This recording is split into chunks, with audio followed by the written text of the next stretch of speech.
On the left side. Yeah, I haven't seen a ton of fall off. I don't feel like we have been very good. I'm not sure I'm a good person to ask here today, but just looking at the track visually, I mean, it's certainly laying a lot more rubber than what we saw, here pretty much the entire, spring race weekend. So I do find that kind of interesting. We're still shifting.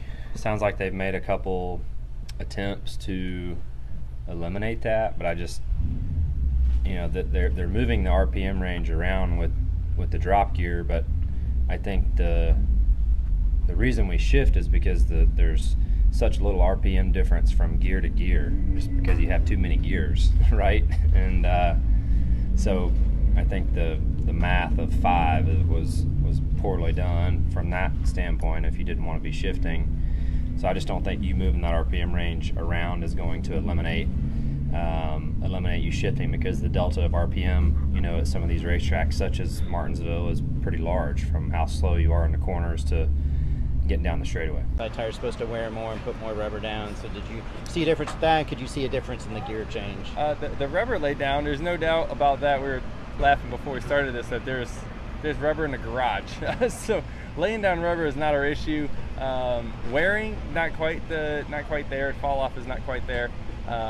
You can hustle these things fairly hard for a while with limited fall off.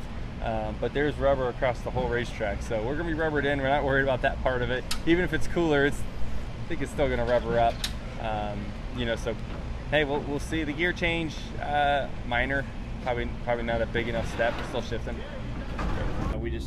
We changed the final drive ratio, but we're just shifting in a little bit different points, but we're still shifting. So, and you shift pretty early. It's not like you're at the limit of RPM, or it's not like you're bouncing off the chip, getting in the corner in fourth. So, I guess until we can get it to where, until we can get fourth to where we're just kind of on the chip, maybe getting in the corner. But like I said, the pace here is probably half second slower than what it's going to be when we come back, at least for practice and qualifying laps.